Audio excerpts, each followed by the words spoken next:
events and sort of corporate branding work. And I guess image to me is most important, because otherwise it's, it's easily the most powerful medium, right?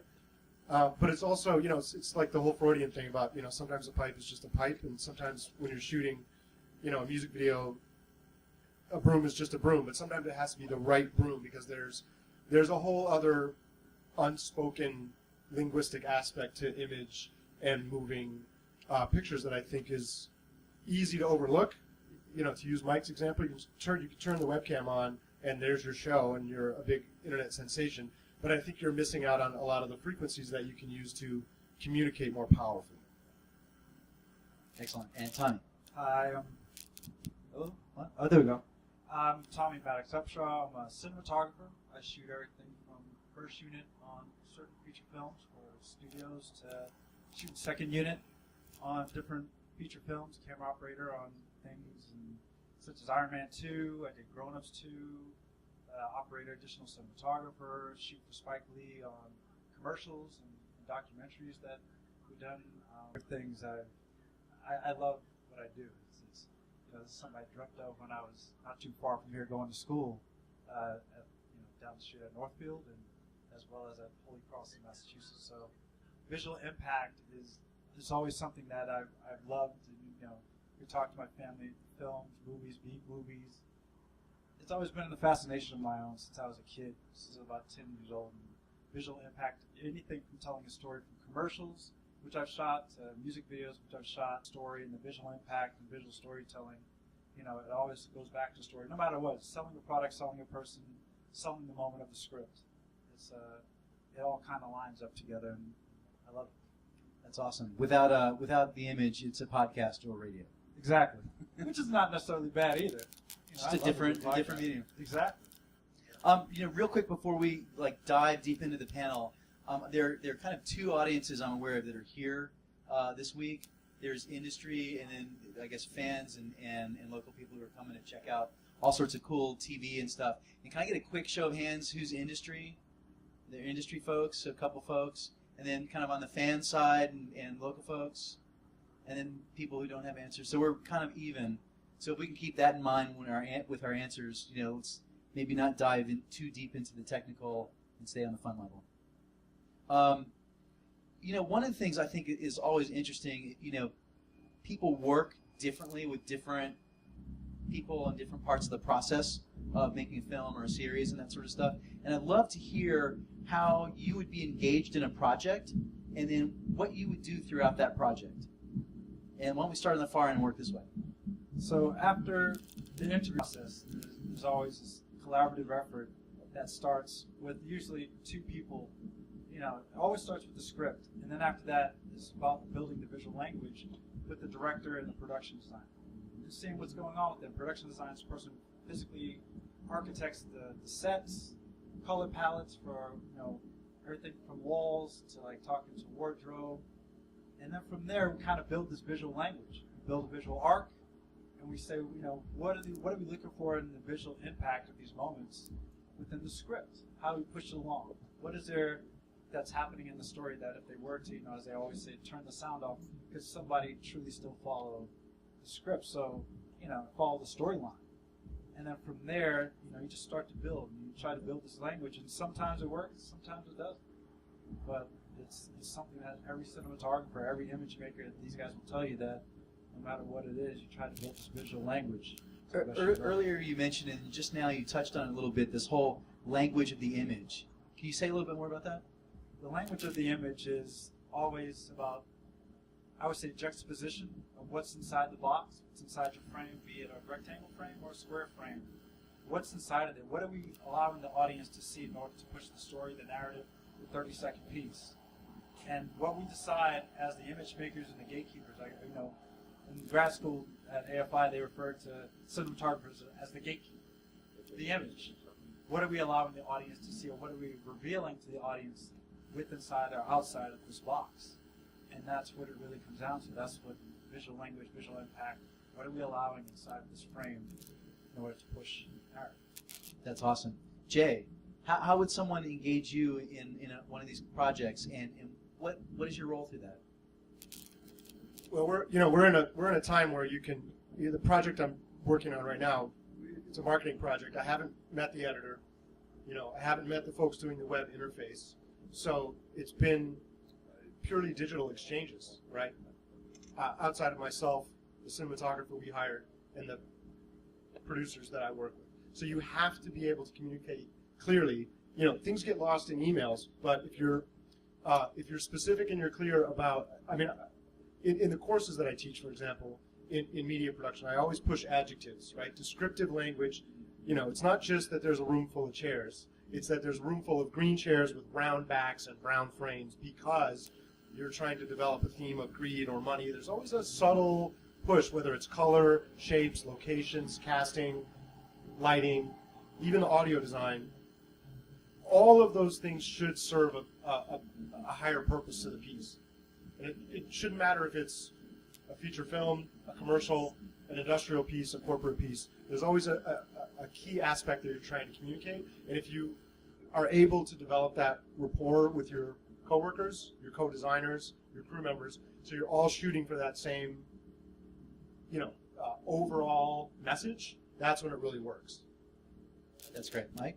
Oh, I just want to say, to agree with Jay, it's something that a lot of us, when we know a movie's working, we call making the same film. Are we making the same film? And as people know who work in the industry, sometimes some people on the set have their own movie that they're making, and then the movie doesn't work in the editing room. Just like we're not making the same, or when you look at the dailies, are we all making the same film? Are we all making the same piece?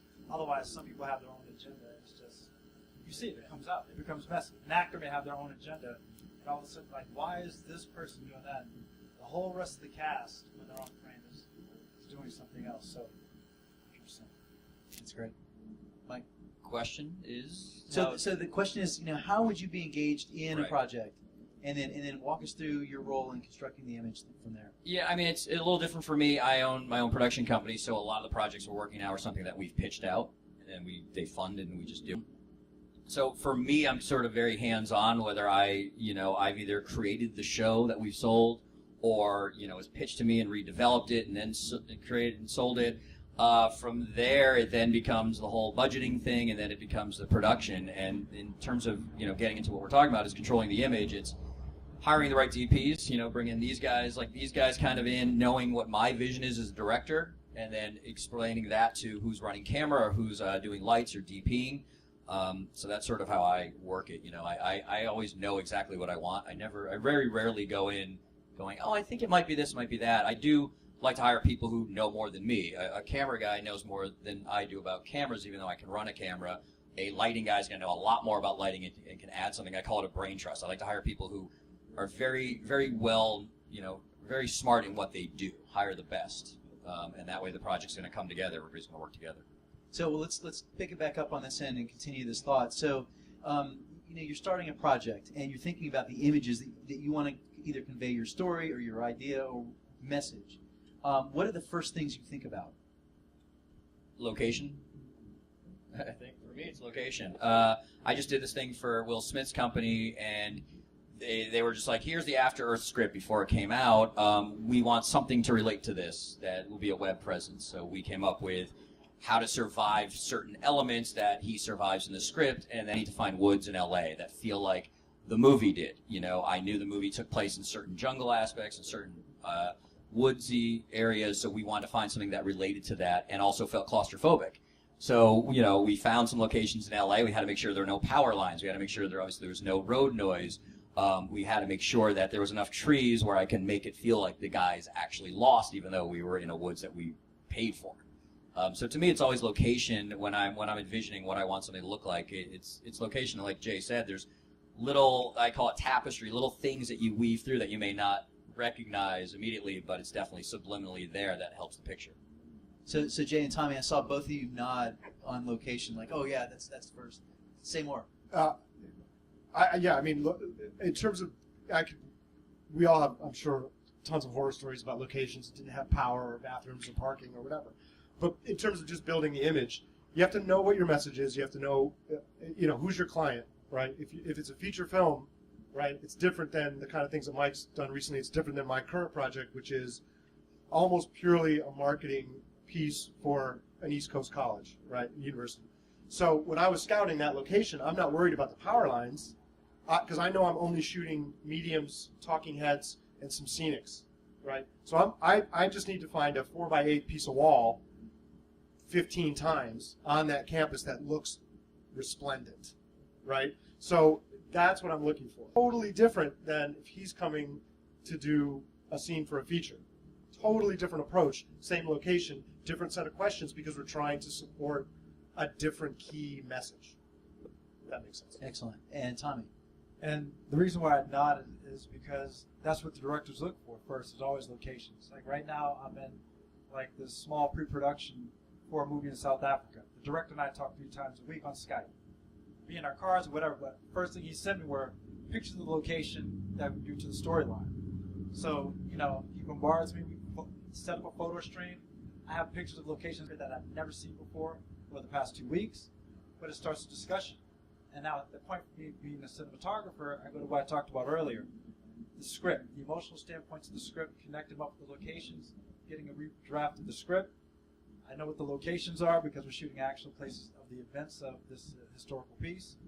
But you know, that's number one. Number two, now we're talking about emotional standpoints. Now I'm getting into this whole discussion about this character in different points of his life and how it arcs with the story and where we're trying to go with it.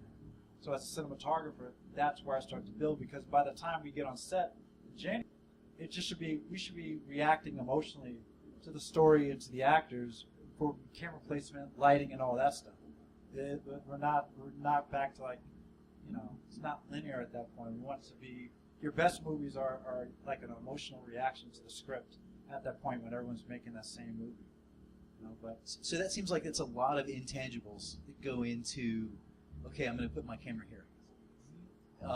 So for you guys, so that's, I love that, because you know, we're talking about the emotional connection, the story arc. You know, we've got location. We still haven't talked about subject yet. So how does that feature into that? I think it kind of does, because it always starts with the script. The script is number one, and then for a cinematographer, it always goes back to what is the director trying to convey. I'm here to try to really service the story, try to build upon it. And depending on subject matter, I mean, he's got to let me know what he thinks the most ideal spot, and then we'll go location scout and see if we still think that together as we talk about the story. Does this still work? Is this our first option of a location inside this tent, or is outside in the next tent that doesn't have these windows in it? Is that our number one, or is that our number two? Does it still serve the purpose of the story of what we're trying to do? Jay, you looked like you were... Well, yeah, I mean, his point is very true. Sometimes a room is just a room, and you just need to make sure that you can plug your cameras and your lights in and get decent audio. And other times, when you have those luxuries, you can sort of bend those intangibles to serve the story, or to answer your question, to match the subject matter. Like, for example, I directed 3 music videos last year, all radically different in style, and everything that went to serve the song, right, which is my master in that instance, that's the subject that I have to be loyal to as opposed to the script, is the costuming choices, the lighting choices, the locations, the editing style, camera angle, all came from my initial emotional reaction to the piece and what I then discussed with the band and what was feasible based on the budget. So we started with like what would be amazing, right, and sort of narrowed it down to what was possible in order to execute that initial, as close as we could get to that initial sort of vision or reaction to the piece. Dynamite. Mike? You're saying about subject? Is Yeah. that- So we've gone through, like, I thought it was so cool and fascinating that, you know, we really started with these intangibles that could lead us to places that if we don't get these intangibles locked down, we really could be making a different movie, you know? But then at some point you add in the subject and the subject matter. What's the impact of that on the impact? Well, I mean, it's interesting because so if we're doing stuff like in my garage, we build different sets that relate extremely. We had a movie review show, so it was red curtain and towers. I mean, that's where I come from, you know, in terms of subject matter. Is what's the show about? How is the camera capturing what it should be, as opposed to putting up a black curtain and having a talk show? You know, that's very important to me. It relates back to the original question of development. The first thing is whether it's location or whether it's set design. It all sort of ties in with each other. You know, That's how I see it. So So each of you in your respective area in the various projects are leading a team of people, and everybody nodded when Tommy said, "Yeah, are we making the same movie?"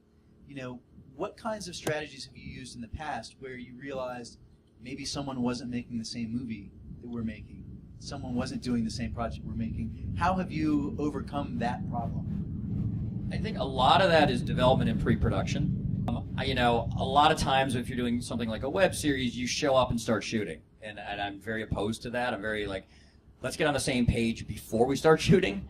So everybody understands what this is. It's well developed, whether it's a talk show thing or whether it's a scripted narrative. I believe in table reads. I believe in table reads so we get the timing down, so we know what we're doing, so when you get on set, we're not wasting time. That way, people seem to be on the same page. If I'm doing something very low budget, I've definitely micromanaged and tried to do every single thing from sound to cameras, and I have a horror story of what just happened when I didn't do that. We got some good money for this Nerdist show I sold, and it turns out as we're listening to sound now, there was a sound problem. We hear a crunching noise, and I talked to the sound guy a couple days ago. He goes, "Oh yeah, there was a kid crunching paper the whole time." And normally I would have been on that, but I'm like, I'm paying people. This is great. They can do their job. And it turned out the sound guy didn't tell me to tell the kid to stop crunching the paper. I had no idea it existed until we got in final post, and now we're trying to figure out how to get rid of that.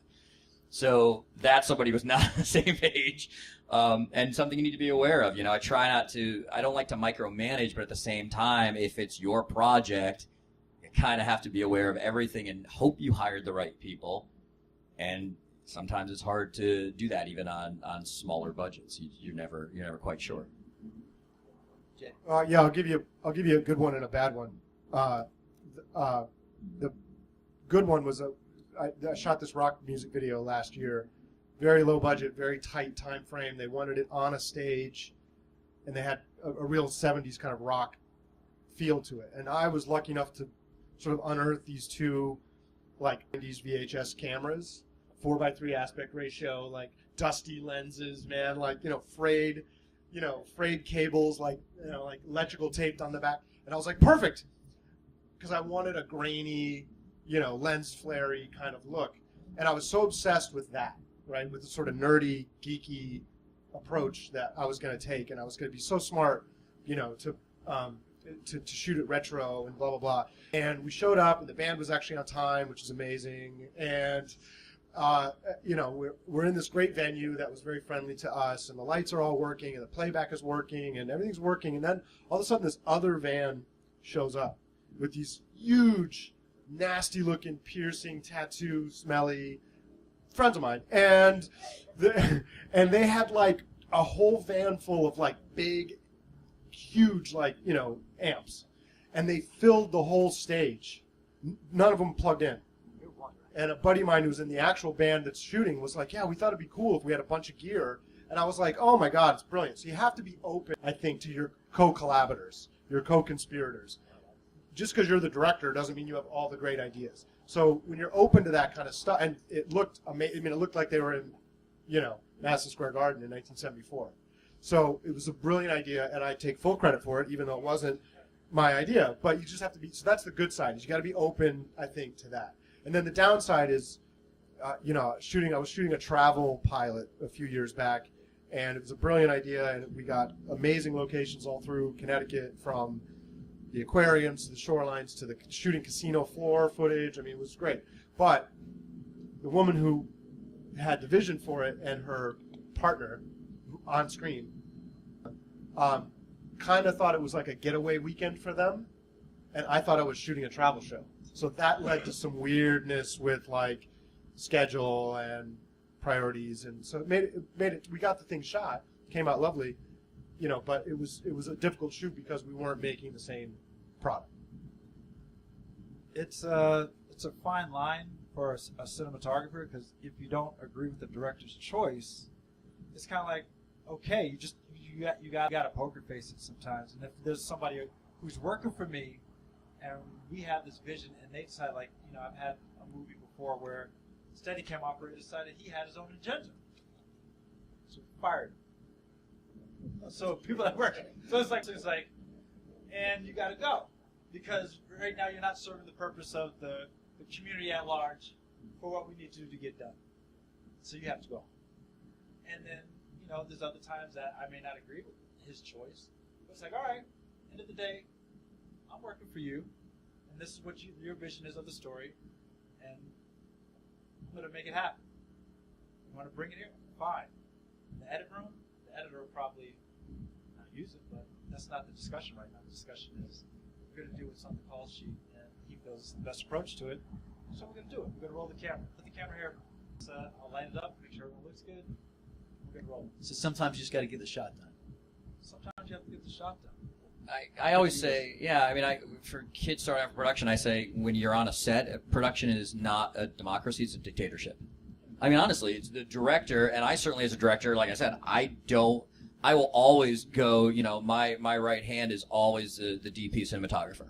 I go, I want this, I think it should shoot out like this. Am I going to break a wall here? Is this not going to be right? Is something going to be lined up wrong? I always ask, but in the end, it really is. It's not democracy. I don't want the art director going, I thought of something funny. I got a funny line for somebody, and I've seen that happen. And everything starts breaking down when that happens. So I like this kind of like theme of problem solving. So I'm wondering if you can share with us a time when you were really having trouble capturing an image and what you did to overcome that.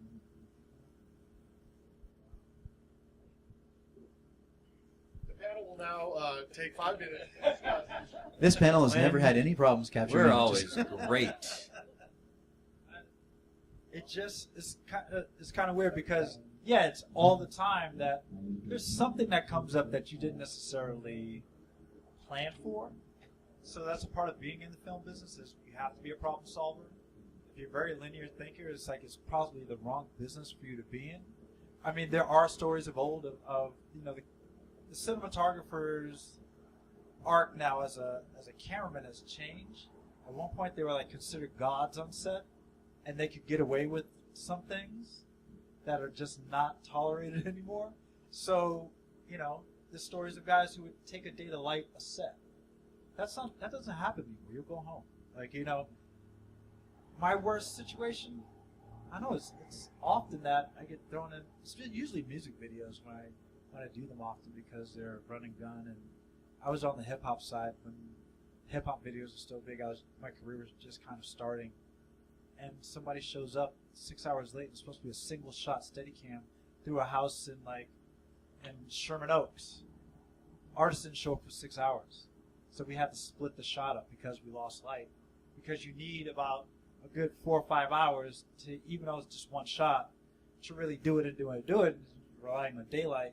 Not trying to light it so much, and we had to wait 6 hours. I'm not going to mention his name because in the hip hop world he's known, but it was and he thought it was cool that he showed up 6 hours late.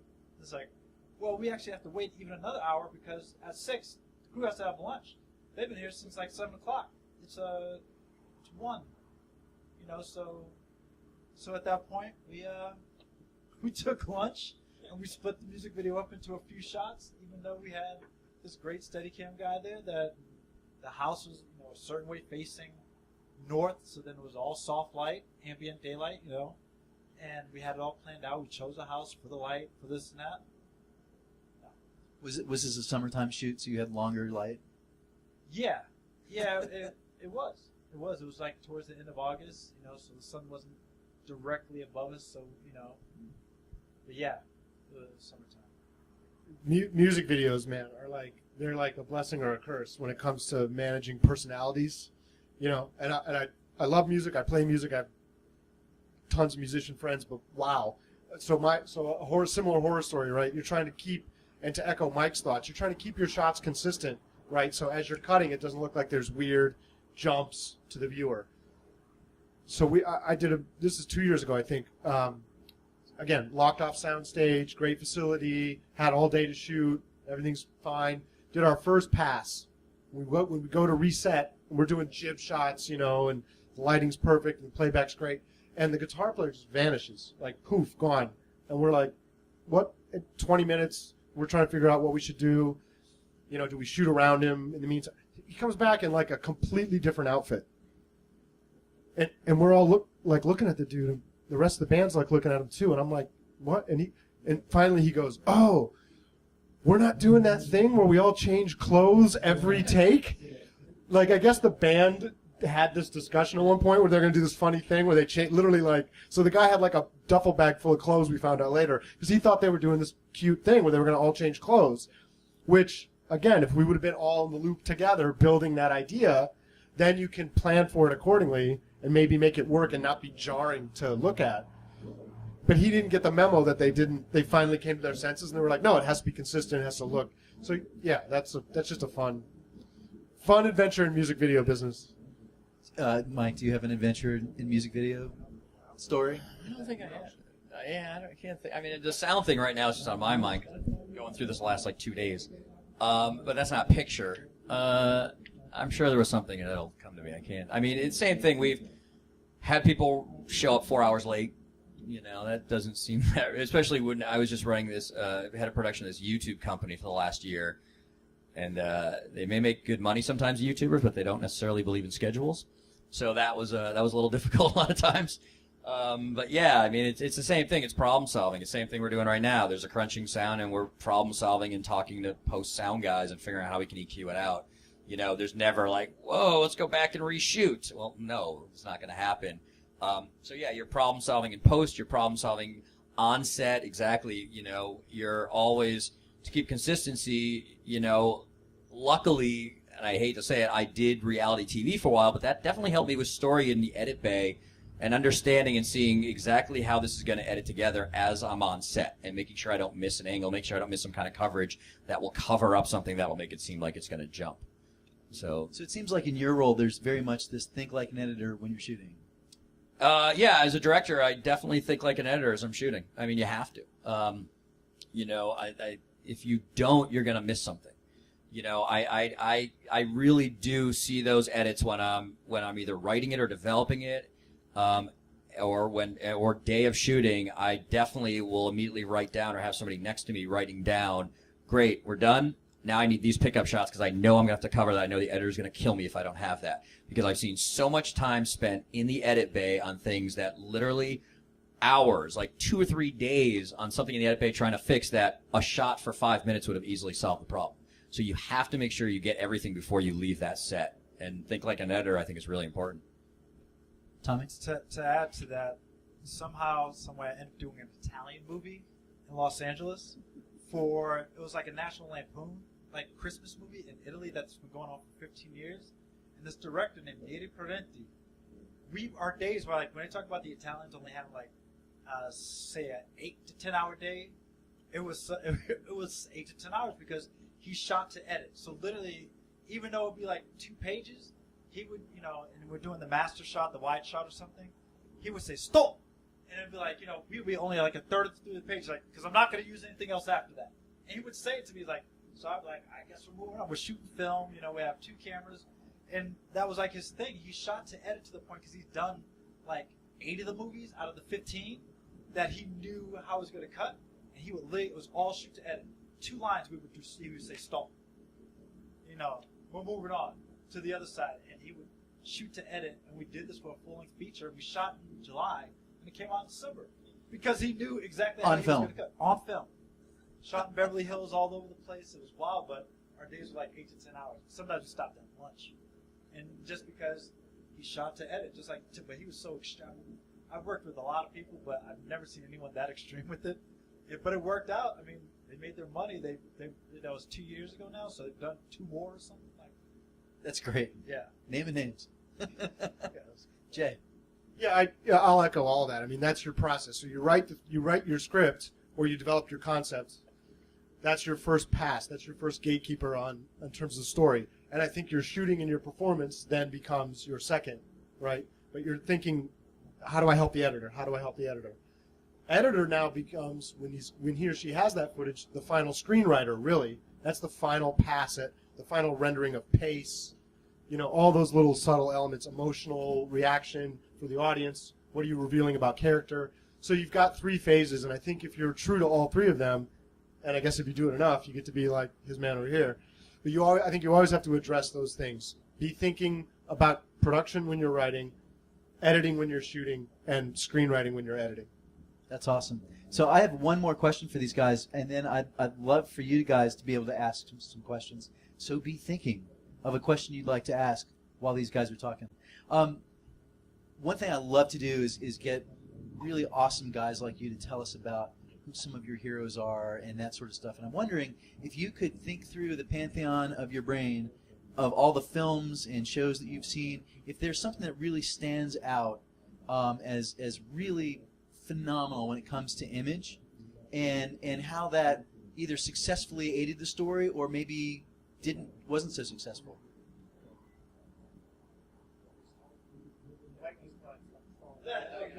You want to go? Well, no, I can tell you what I don't like. I mean, I like when the camera tells a story. So I liked a movie such as 3 O'Clock High. I don't know if you ever saw it. It's from the 80s. It was a kid being picked on, and it had really cool use of camera that made tension. The camera would zoom into the clock, things like that. I don't like CGI. I don't care for it. It just, to me, quick cuts. It doesn't do anything for me. I like the story to be told. I like to feel like I'm an observer in that story and be brought into the story. That to me is more important. When I see an action film, my heart never races because everyone's been done to death. And like the new Star Trek, they're jumping on a ship as it's moving. It's been done, right? So that kind of stuff I'm just not into. I like storytelling. I like indie films. I liked Rushmore. I'm a big old Woody Allen fan. I remember in Annie Hall, there's one scene that's just them on a bench, and it's just a wide shot that stays on them. It doesn't switch from camera to camera. It doesn't go to close-up of him and her talking. I'm observing them through the park. That, to me, is filmmaking. The other stuff I think is great visual effects guys on computers, but it's not, to me, filmmaking. I really want to feel something as I'm watching it that relates and not just trying to get my attention by quick cutting. So it's back to that intangible, the emotional connection. Yeah. Yeah, I second the motion. I've been on this, for whatever reason, on this big Jim Jarmusch kick like the last couple of weeks. So I went back and looked at Ghost Dog again, and I went back and looked at Down by Law and Dead Man, and all the, this is a guy who hold a wide shot for a day and a half, and he's not afraid to let the actors do work. He's not afraid to let that moment develop. It doesn't have to be showy. He's never used a green screen in his life.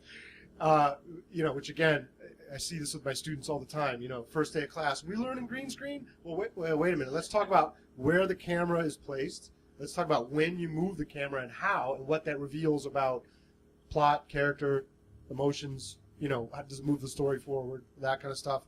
I have a student now who's a big Wes Anderson, fan. So I've been looking at his stuff again, and again, you talk about image. There's, it's not just that Ben Stiller is in a jumpsuit. It's this particular red jumpsuit, and the stripe is this big, and he's using every possible element to drive character, which then I think affects story, right? And then you get to an emotional place with those movies, I think. And the Coen brothers, obviously, Gandolfini passed away. I immediately went back and looked at The Man Who Wasn't There again, and what an underrated piece of image making that movie is. Its images are gorgeous, and again, long takes. They're not afraid to just look at the faces for a while and just let it seep in, right? So you're observing and you're brought in slowly to the story. That's excellent. One of my heroes and the guy I work with from time to time is Spike Lee, and that was one of my, I used to have his picture on my wall in Worcester, Massachusetts at Holy Cross. And I would dream about working with the guy and working with him. There's times that he would just, hold on stuff, and then you see it in the edit for these docs that we shoot, and it's like, it worked. You know what I mean? You even see it in his narratives, and that's just Spike's flavor, And him and Ernest are two of my heroes, and they're both friends of mine, and got to work with them. And just talking about some choices, some of the older filmmakers. But then even Danny Boyle with 28 Days Later, I thought his use of mini DV in 28 Days Later is an inferior format than even what you guys are shooting the webcast on. But when you watch the story, it works. He was using Canon XL1s, really horrible format for the most part. But when you watch the movie, the shortcomings of the format really propel the story like nobody's business. I think it works better than the sequel. at that point. But I think that's a great example right there. That's awesome, guys. Thank you very much. I'd love to, if you anybody would like to ask questions, just raise a hand and we'll hear it, and I'll repeat it for the audience.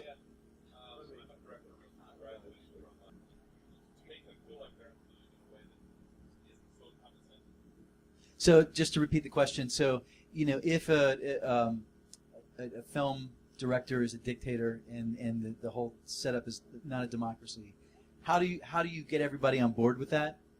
Yeah, I mean, the team. Everyone wants to. Everyone has an ego at some point, but it does have to go back to the person. How do you get that?